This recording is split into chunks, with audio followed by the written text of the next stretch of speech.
지금부터 한 100여 년 전 한 젊은 선교사 부부가 미국 선교부에서 한국으로 파송을 받습니다. 이 젊은 선교사 부부는 충남 공주를 선교 기반으로 해서 선교를 시작합니다. 공주에서 첫 아들을 낳았어요. 그런데 한국의 광복, 일본으로부터 광복을 기원하면서 한국식 이름 우광복이라고 지었습니다. 그리고 올리브와 로제라고 하는 두 딸을 더 낳았습니다.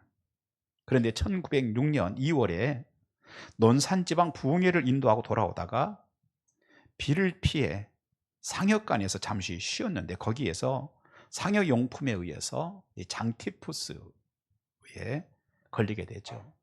그리고 이 장티푸스 때문에 세상을 떠나게 됩니다. 젊은 선교사님이. 사모님은 과부가 되어서 미국으로 돌아갑니다. 그런데 놀라운 반전이 일어나요. 2년 후에 그 사모님이 자녀들을 데리고 다시 한국 공주로 찾아옵니다. 공주에 큰 교회들을 세우는데 기여를 하고 47년간 선교 사역을 거기서 감당을 합니다. 그런데 두 딸이 풍토병에 또 걸려버립니다. 그리고 우광복의 여동생 올리브라고 하는 여동생이 11살에 죽습니다. 공주 땅 영면동산에 묻게 되죠. 우광복은 공주에서 태어나서 초등학교, 중학교 나오고 다시 미국으로 건너갔습니다. 그리고 다시 한국으로 나오게 되죠. 그때가 일제 식민지 통치하에서 해방되어 하지 장군이 군정관으로 한국을 신탁 통치하던 때입니다. 영어와 한국말을 능통하게 구사할 사람이 필요했습니다. 가장 적합한 사람이 선교사 아들 우광복이었습니다. 그는 백인인데 이름은 우광복입니다. 우광복이 하지의 참모가 되어서 한국 정부 수립에 관여를 하게 됩니다. 그때 하지가 우광복에게 자네가 이 한국의 실정을 잘 아니까 앞으로 한국을 이끌어갈 인재 50명을 좀 추천해 달라고 부탁을 하죠. 우광복은 어머니와 상의한 후에 어머니가 추천해 주는 50명을 추천을 누가 해요? 어머니가 추천을 해요. 50명을 하지 장군에게 소개합니다. 이 50명 가운데 거의 다수인 48명이 기독교인이었어요. 그래서 한국 정부 수립할 때 요소에 기독교인들이 들어가서 나라를 세우게 됩니다. 특별히 문교부 장관이 기독교인이 임명되어서 미신 타파를 시작합니다. 국방부 장관이 기독교인이 되어서 군대에 군목제도를 마련하죠. 그리고 재헌국회 국회의원 거의 모두 기독교인들이었습니다. 국회의원들이 거의 기독교인들이었습니다. 우리나라 재헌국회 속기록 첫 장을 열면 기도로 국회를 개원했다고 되어 있습니다. 1948년 5월 30일 이승만은 대한민국 독립민주국 제1차 회의를 여기서 열게 된 것을 우리가 하나님께 감사해야 할 것입니다. 나는 먼저 우리가 다 성심으로 일어서서 하나님에게 감사를 드릴 터인데 이윤영 의원 나오셔서 하나님께 기도를 올려주시기 바랍니다 했습니다. 이 이윤영 국회의원은 목사였습니다. 그러자 이윤영 목사가 기도를 하면서 국회를 열게 됩니다. 기도를 하죠. 이 우주와 만물을 창조하시고 인간의 역사를 섭리하시는 하나님이시여, 이 민족을 돌아보시고 이 땅에 축복하셔서 감사에 넘치는 오늘이 있게 하심을 주님께 저희들은 성심으로 감사하나이다. 오랜 시일 동안 이 민족의 고통과 호소를 들으시사 정의의 칼을 빼서 일제의 폭력을 굽히시사 하나님은 이제 세계 만방의 양심을 움직이시고 또한 우리 민족의 염원을 들으심으로 이 기쁜 역사적 환희의 날을 이 시간에 우리에게 오게 하심을 하나님의 섭리가 세계 만방에 성취하신 것으로 저희들은 믿나이다. 하나님이시여, 이로부터 남북이 둘로 갈라진 이 민족의 어려운 고통과 수치를 신원하여 주시고 우리 민족 우리 동포가 손을 같이 잡고 웃으며 노래 부르는 날이 우리 앞에 속히 오기를 기도하나이다 하고 기도를 합니다. 당시 기독교인이 전 국민의 5%도 안 되는 때입니다. 그런데 윌리엄 사모님이 추천해준 50명의 기독교인들이 각 분야에 들어가서 영향을 미친 결과 10년 만에 기독교인이 500만이 되고 20년 만에 1000만 명의 성도가 되는 기적이 이 땅에 일어난 것입니다. 이 기적이 어떻게 가능했습니까? 미 군정 시절 우광복이 추천한 50명으로부터 시작됐습니다. 우광복에게 누가 50명을 추천했습니까? 우광복의 어머니입니다. 이영만리 타국에서 남편을 잃어버리고 또 두 딸을 잃어버렸는데도 다시 한국으로 돌아와서 하나의 미랄이 된 사모님 때문이었습니다. 우광복은 1994년 87세 일기로 소천합니다. 그런데 11살에 죽은 내 동생 올리브가 묻혀있는 공주 영면 동산 내 동생 곁에 나를 묻어달라는 유언을 하죠. 평생 동안 한국에서 풍토병으로 죽은 동생이 가슴에 아마 살아있었던 것 같습니다. 그래서 지금 우광복의 묘가 동생 옆에 나란히 있다고 합니다. 우광복의 어머니는 다시는 돌아오고 싶지 않은 나라에 다시 돌아왔던 것이죠. 다시는 돌아오고 싶지 않은 나라에 다시 돌아왔어요. 원인이 무엇일까요? 하나입니다. 하나님이 나를 그곳에 두셨다는 것 때문이었습니다. 하나님이 나를 그곳에 두셨다는 것, 그것 때문에 다시는 돌아오고 싶지 않은 땅으로 돌아왔고, 이 민족 새로 개국하는 데 엄청난 영향력을 미쳤습니다.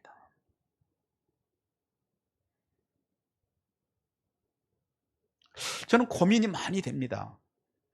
우리를 여기에 두셨다는 것은 무엇인가 도대체? 우리를 여기에 두셨다고 하는 건 도대체 무엇인가?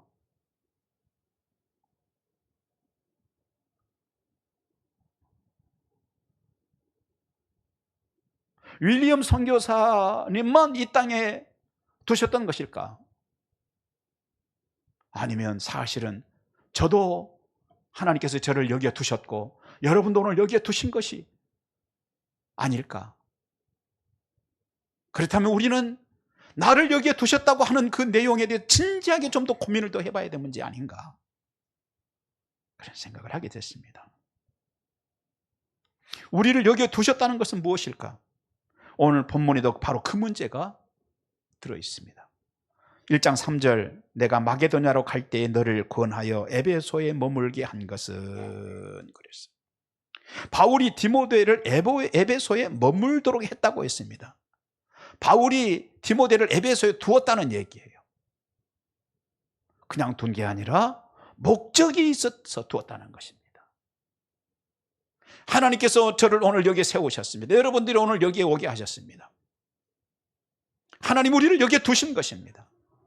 그렇다면 무엇 때문일까? 하나님의 목적이 있기 때문이었다는 사실입니다. 그러면 그 목적은 무엇인가? 디모데전서 1장 3절로 4절 우리가 읽었던 본문이죠. 다른 교훈을 가르치는 자들에게 명령하여서 다른 복음이 확장되지 못하게 하려고 바울이 디모데를 거기에 뒀다는 거예요. 다른 교훈을 가르치는 자들이 누구입니까? 십자가에 죽으시고 사망을 딛고 부활하신 예수님께 집중하는 것이 아니라 신하와 끝없는 족보에 몰두하는 자들이었습니다. 이 일이 어디에서 일어났어요? 에베소 교회 안에서 일어났다는 얘기예요. 교회 안에서 마땅히 예수님께 집중하고 예수님에게만 비전을 가지고 예수님의 뜻이 무엇일까만 기대하고 생각해야 될 건데, 그것이 아니라 자기 생각이 이렇다는 거예요. 자기 관점이 이렇다는 거예요. 거기에 또 집중하는 사람이 된 거예요. 그들은 예수가 중심이 아닌 자들이었고 율법적인 배경을 가진 자들이었습니다. 그리고 사실은요, 진정한 율법을 알지도 못하는 사람들이었습니다. 율법을 잘 알지도 못하고 예수님을 잘 알지도 못하면서 허탄한 자기 생각과 자기 상상을 그 위에 얹어서 마치 자기가 하고 상상하는 것이 진실인 것처럼 믿고 허무맹랑한 소리를 살금살금 하기 시작하더라는 거예요, 교회 안에서. 그런데 더 놀라운 것은요, 그것이 그런가 하는 자들이 있더라는 거예요. 그것이 그런가 하고 생각하는 자들이 있더라는 거예요. 그래서 바울이 디모데를 에베소 교회에 너 남아라, 너고 정리해라 하고 거기에 둔 이유가 바로 그걸 정리하라고 했다는 것이. 여러분, 자기 상상이 진실한 것이라고 믿고 확산시키는 자들은 분명히 에베소 교회의 쓴뿌리였습니다. 그 쓴뿌리들로 인해서 교회는 교회로서의 힘을 잃어버리고 이런저런 변론과 갈등이 막 가득해버린 교회가 되어버린 것이죠. 그건 교회가 아니죠.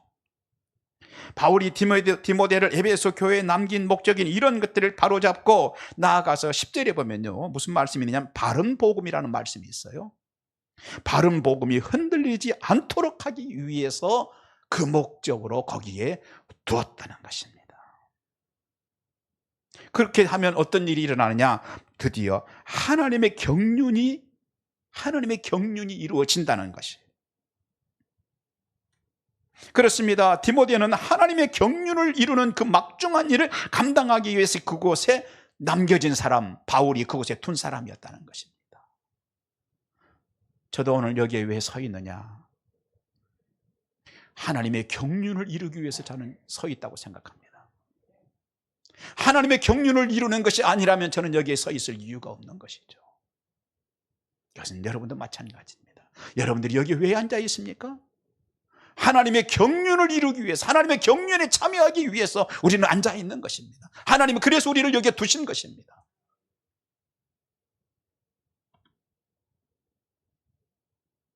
이 경륜이란 게 뭡니까? 경륜이란 건요, 계획을 실행하는 걸 경륜이라고 합니다. 계획을 실행하는, 하나님의 계획을 실행하는, 내 마음을 이루고 내 마음이 넉넉해지고 내 마음이 기뻐지고, 이게 우리의 목적이 아니라 하나님의 계획을 이루는, 이것이 저와 여러분들을 하나님께서 여기에 두신 이유라는 것이에요. 여러분 잊지 마십시오. 왜 하나님은 우리를 여기에 두셨는가? 왜 하나님은 저를 여기에 담임 목사로 세우셨고 여러분들은 우리 교회의 장로로, 안수집사로, 권사로, 집사로, 성도들로 세워주셨는가? 여기에 오게 하셨는가? 하나님의 경륜 이루기 위해서, 하나님의 계획을 이루도록 하기 위해서라는 것입니다.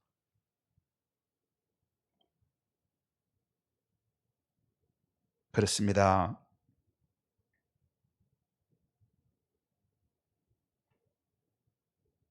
하나님의 계획을 실행하는 그 영광스러운 일을 위해서, 하나님의 이 계획을 실행하는 것, 이루는 것은 영광스러운 일인지 믿습니다.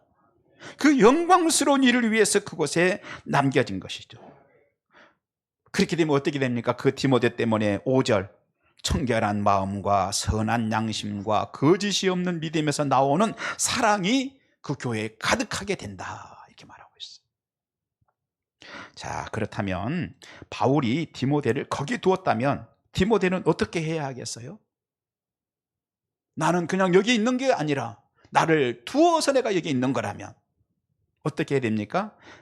첫째는 내가 여기에, 누군가가 나를 여기에 두어서 내가 있다는 사실을 잊어버리면 안 되는 겁니다. 그거 망각하는 순간 이상한 짓을 하게 돼 있는 거예요. 나를 여기에 두었다는, 누구라도 그렇습니다. 언제라도 그래. 목사도요, 하나님이 나를 여기에 두었다는 걸 망각하는 순간 이상한 짓을 하게 되는 거예요. 장로도, 권사도, 안수집사도, 성도도 하나님이 나를 이곳에 두셨다는 것을 망각하는 순간 이상한 짓을 하게 되어 있는 겁니다.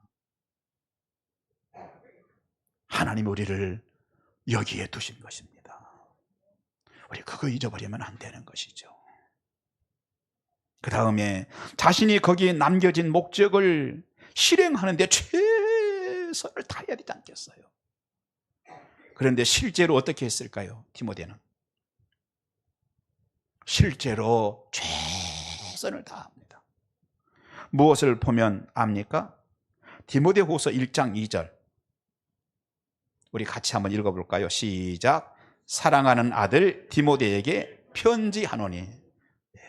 다시 한번 읽어봅시다. 시작. 사랑하는 아들 디모데에게 편지하노니. 이 디모데 전서 우리가 지금 본문 보고 있잖아요. 그 다음에 디모데 후서, 바울이 두 번째 보내는 편지에 바울이 뭐라고 그랬어요? 사랑하는 아들 디모데에게 편지하노니. 변함없이 바울이 디모데에게 아들, 또 사랑하는 아들이라고 부릅니다. 이게 뭘 의미해요? 그간에 디모데는 바울이 자신에게 에베소에 남겨둔, 거기에 둔 그 목적을 최선을 다해 완수했다는 것을 추측해 볼 수 있어요.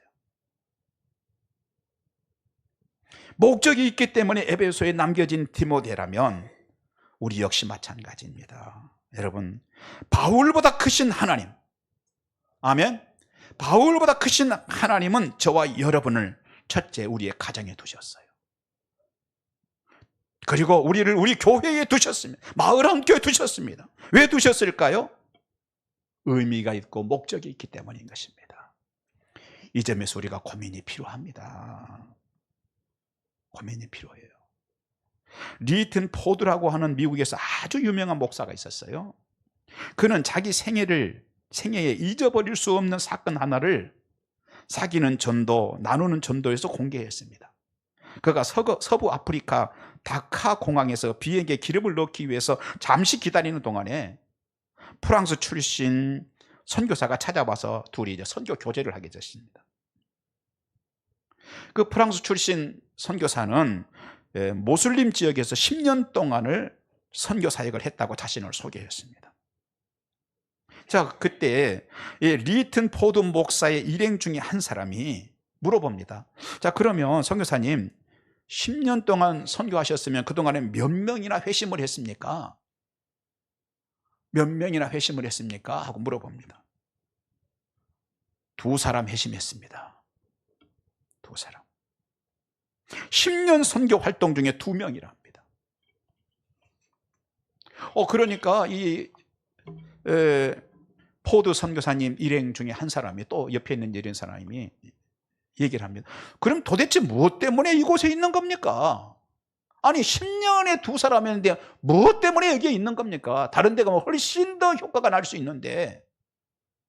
그때 그 프랑스 선교사가 황당한 듯이 쳐다보면서 왜 내가 여기 있냐고요? 그것은 예수 그리스도께서 나를 이곳에 두셨기 때문입니다. 나를 이곳에 두셨기 때문입니다. 그 이유 때문에 제가 이곳에 있습니다. 10년 동안 사역의 열매가 단 2명입니다. 하지만 하나님께서 자신을 그곳에 두셨기 때문에 이곳을 떠날 수 없다는 그 선교사의 대답에 우리도 스스로 질문을 해봐야 되지 않을까요? 우리를 여기에 두셨다는 것이 과연 얼마나 무거운 것이고, 우리를 여기에 두셨다는 것이, 우리의 가정에 두셨다는 것이 얼마나 중요한 문제인지. 하나님은 왜 여러분을 여러분의 가정에 두셨을까요? 또 하나는 하나님은 왜 우리를 이 시간에 이곳 마을함교에 두셨을까요? 그리고 오늘 이 말씀을 듣게 하실까요? 손에 쥐인 듯이 정확하게 알지 못할 수도 있죠. 그래도 한 가지는 분명합니다. 오늘 여기에 있는 여러분은 첫째, 여러분에게 연결된 사람들에게 목적이 있다는 것입니다. 또한 하나님께도 목적이 있다는 사실입니다. 그 목적은 하나님께서 결정하셨던 영광스러운 일입니다. 그런데도 그것이 확 와닿지 않는다면 흔들릴 수 있어요. 그런 사람이 누구냐? 도마였습니다. 도마는 예수님의 제자였고 사도였습니다. 그것도 예수님이 직접 부르시기까지 했어요. 그런데 부활하신 주님에 대해서 도마가 뭐라고 말합니까? 내가 보고 손으로 만져보기 전에는 나는 믿을 수 없습니다 라고 말합니다.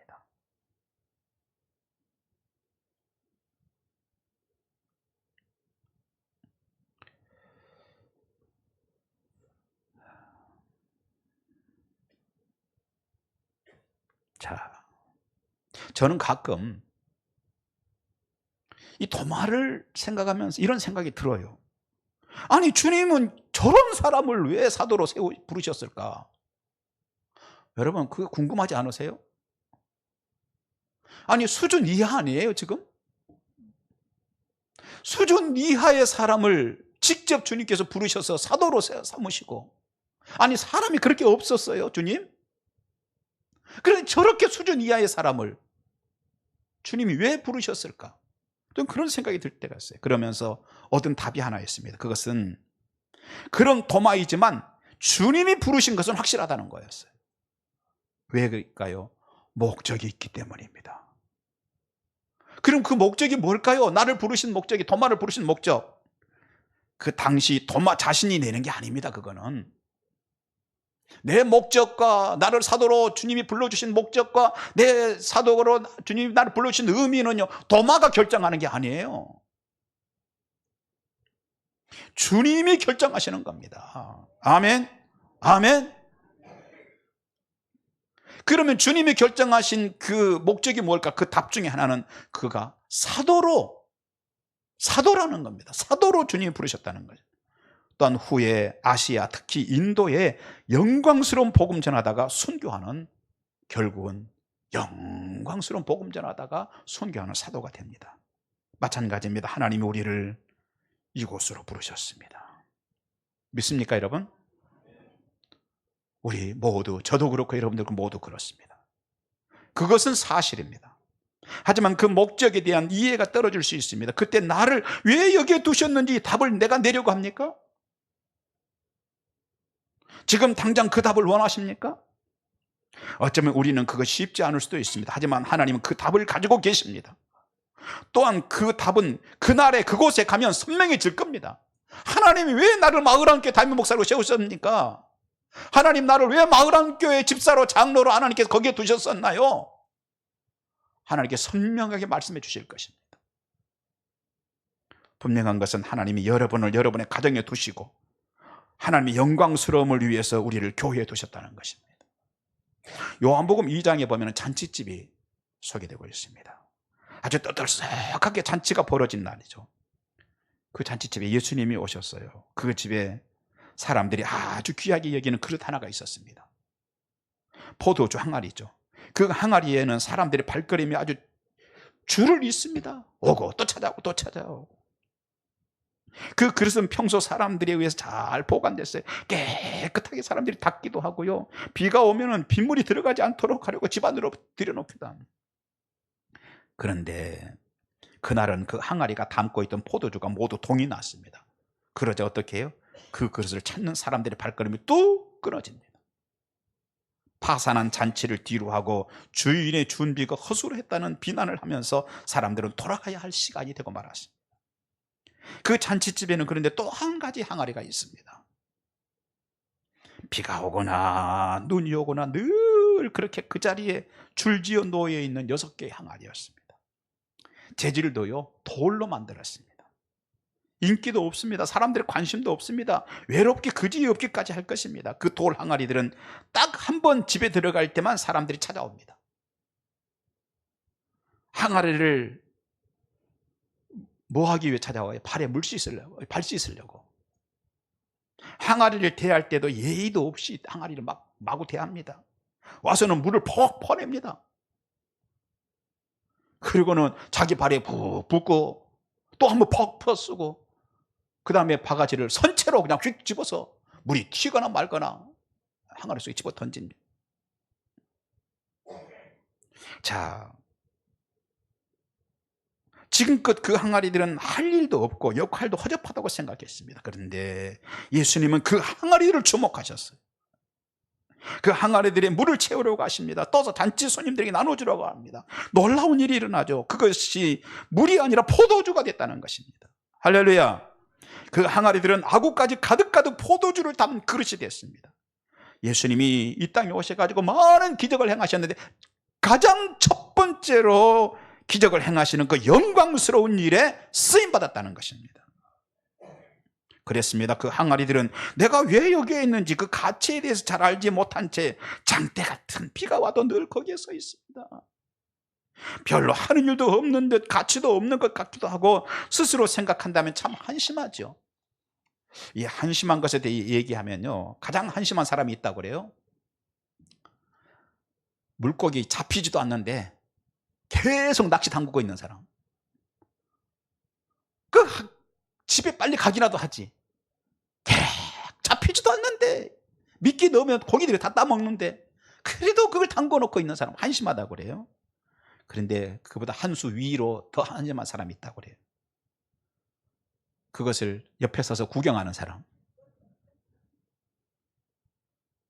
그날 항아리가 그랬습니다. 그러다 보니 차라리 그 자리에 발 씻는 항아리가 아니라 꽃 화분들이 쫙 6개 있었으면 훨씬 더 영광스러웠을 것이라고 생각할 수도 있습니다. 하지만 그날 그 집에는요, 아름다움을 뽐내는 꽃 화분들이 아니라 평소 가치도 없어 보이고 사람들의 발 씻을 물이나 제공하던 그 항아리들이 필요했던 것입니다. 그 항아리들이 결국 영광스러운 일에 참여합니다. 그렇다면 우리 역시 마찬가지입니다. 우리를 거기 두신 주님, 목적이 무엇인지 내가 결정할 것은 아닙니다.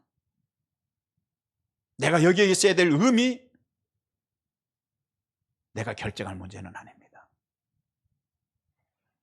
만일에 그걸 제가 결정했다면, 저기 교회 조그만 할 때 1000명 되는 교회에서 청빙 들어왔을 때 휙 떠났을 거예요. 여러분, 내가 결정하는 게 아닙니다. 주님이 나를 거기에 두셨으니까,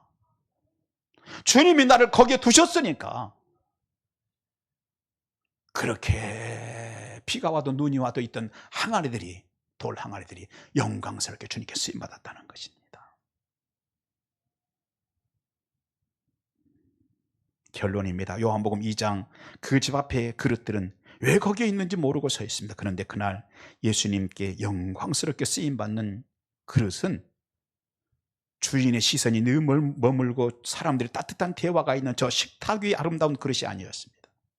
늘 그 자리에 있으면서 비 맞고 서리 맞고 서 있던 집 밖의 돌 항아리들이었습니다.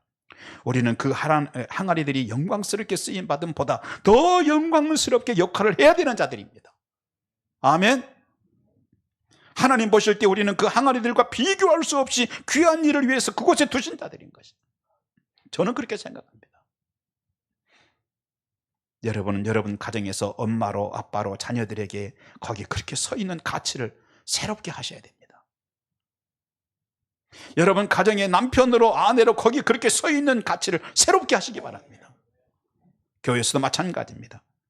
내년에도 그 영광스러운 사명을 감당하기 위해서 기도로 준비하시기 바랍니다. 기도하겠습니다. 주님, 우리를 도와주시옵소서. 우리를 여기에 두신 하나님의 뜻과 목적이 우리는 무엇인지 알 수 없으나 하나님이 우리를 여기에 두신 것은 사실인 줄 믿습니다. 비가 와도 눈이 와도 하나님이여 묵묵히 자리를 지켰던 돌 항아리들이 영광스럽게 쓰임받았던 것처럼 우리가 하나님의 영광스럽게 쓰임받고 훗날에 주님 앞에 갔을 때 잘했다 칭찬 듣는 저희들 되게 하여 주시옵소서. 영광스럽게 쓰임받는 일을 위해서 기도로 준비할 수 있도록 우리를 도와주시옵소서. 예수님 이름으로 기도합니다. 아멘.